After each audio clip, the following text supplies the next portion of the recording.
할렐루야. 오늘도 새벽을 깨워 예배드리는 여러분 모두에게 하나님의 은혜와 사랑이 가득 넘치기를 바랍니다. 이스라엘은 하나님의 통치로 이루어진 나라입니다. 신정국가라고 하죠. 하나님의 인도하심과 또 하나님이 세우신 인도자의 이끄심에 따라서 신의 광야를 출발하여 지금 약속의 땅 가나안으로 발걸음을 옮기고 있습니다. 오늘 말씀은 지파별로 성막을 중심으로 어떻게 어디에 진을 쳐야 하는가, 행진할 때 위치에 대한 이야기를 하고 있습니다. 하나님께서 이끄시고 완성하신 이스라엘 공동체의 중심에는 무엇이 있었습니까? 그 중심에는 성막이 있었습니다. 오늘 말씀 17절 말씀을 우리 함께 읽겠습니다. 17절입니다.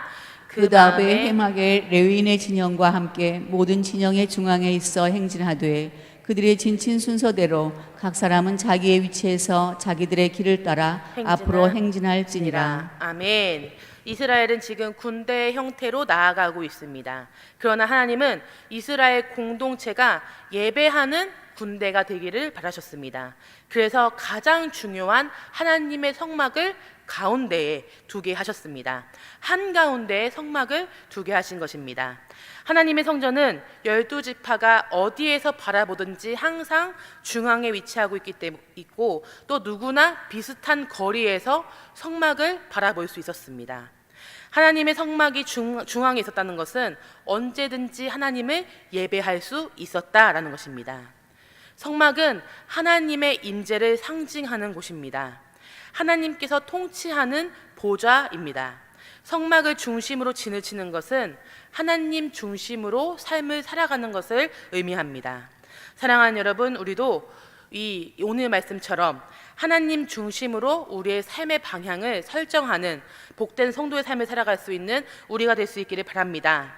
하나님과 함께하고 하나님 중심으로 생각하는 삶을 살아가는 우리 모두가 될 수 있기를 바랍니다. 또 우리의 교회가 하나님 중심의 공동체가 되고 하나님만을 온전히 예배하는 공동체가 되기를 간절히 소망합니다. 이스라엘은 하나님이 모세에게 명령하신 대로 성막을 중심으로 세 파씩 나누어서 동서남북에 진을 쳤습니다. 34절 말씀, 오늘 말씀 중에 34절 말씀을 함께 읽겠습니다. 34절입니다. 이스라엘 자손이 여호와께서 모세에게 명령하신 대로 다 준행하여 각기 종족과 조상의 가문에 따르며 자기들의 길을 따라 진치기도 하며 행진하기도 하였더라. 아멘. 12지파마다 각각 주어진 임무가 있었습니다.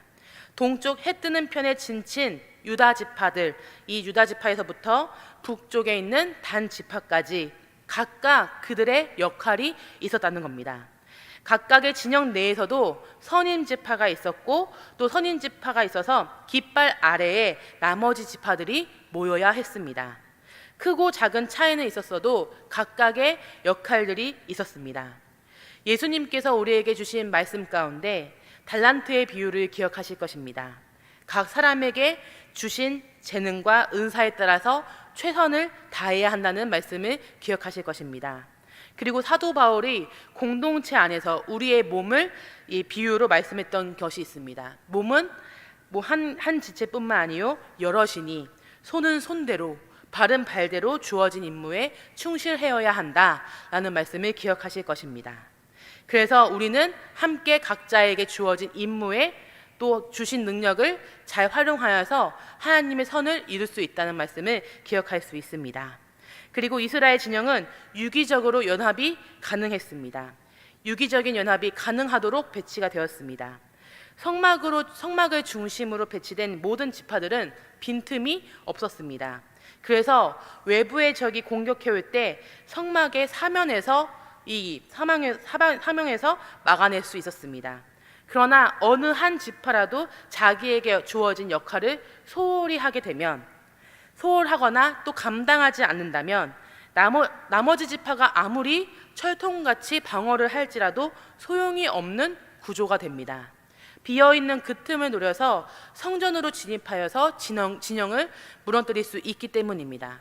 그래서 각자의 위치에서 12지파는 자기의 위치를 지키는 것이 곧 이스라엘 전체를 지키는 것이다 라는 것을 알고 그 자리를 사수해야 합니다. 예를 들어 보면 단지파를 볼 수 있습니다. 단지파는 군인 수가 유다지파 다음으로 많은 수였습니다.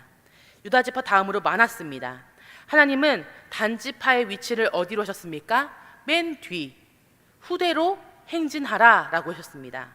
이 말은 무엇입니까? 이스라엘 진영의 맨 뒤에서 따라오라고 한 것입니다. 만약에 단지파 사람들이라면 우리가 힘이 센데, 우리가 힘이 있는데, 능력이 있는데 왜 맨 뒤에서 따라오라고 했을까?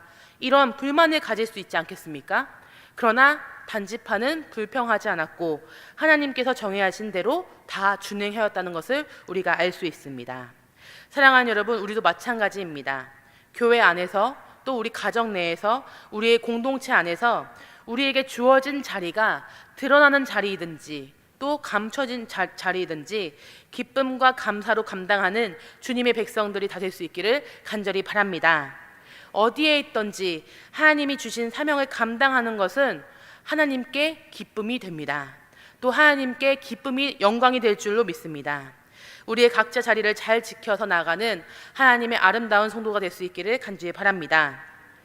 이스라엘 백성 중에 20세 이상의 군인으로 보는 사람의 수가 60만 3,550명이었습니다. 이를 토대로 행군하는 이스라엘의 모든 사람의 수는 200만 명 혹은 300만 명까지도 볼 수 있습니다. 이렇게 수많은 사람들이 이동한다는 것은 쉬운 일이 아닙니다. 그러나 하나님은 무질서하거나 혼란해질 수 있는 이 무리들을 질서 있게 이끄셨음을 보게 됩니다. 동서남북 각 방향의 인구수를 세시고 많은 지파와 적은 지파를 조화롭게 하셔서 어느 한쪽도 치우치지 아니하도록 하나님께서는 모든 진영을 배치하셨습니다. 그리고 하나님은 아무리 쉬운 일이라도 각 지파가 서로 돕고 부족한 점을 돕고 보완할 수 있도록 조화를 이루셨습니다. 하나님은 우리로 조화를 이루면서 살도록 인도해 주셨습니다. 하나님은 우리에게도 조화롭게 신앙의 여정을 완수해 가기를 바라고 원하시는 줄로 믿습니다. 동시에 서로의 약점이나 연약함을 담당하고 서로 돕고 세워주기를 원하시는 하나님의 모습을 기억하며 살아가기를 간절히 바라고 원합니다. 오늘을 살아가고 있는 우리 모두가 오늘 주신 말씀을 기억하면서 하나님 중심으로 각자의 삶의 자리에서 조화를 이루며 살아가는 복된 성도의 삶을 살아갈 수 있기를 간절히 바랍니다. 특별히 오늘 기도하실 때에 예수 그리스도 안에서 한 몸 된 우리 교회를 위해서 기도해 주시고 또 예수 그리스도를 중심으로 각 지체들이 서로를 존중하고 서로를 사랑하고 각자의 자리를 잘 지키며 사명 감당할 수 있는 아름다운 교회가 될 수 있게 달라고 또 우리의 삶이 될 수 있게 달라고 기도해 주시기 바랍니다. 하나님이 기뻐하시는 교회, 우리의 모습들이 되어서 조화로운 삶을 살아가는 저와 여러분 다 될 수 있기를 예수님의 이름으로 간절히 축원합니다. 기도하겠습니다.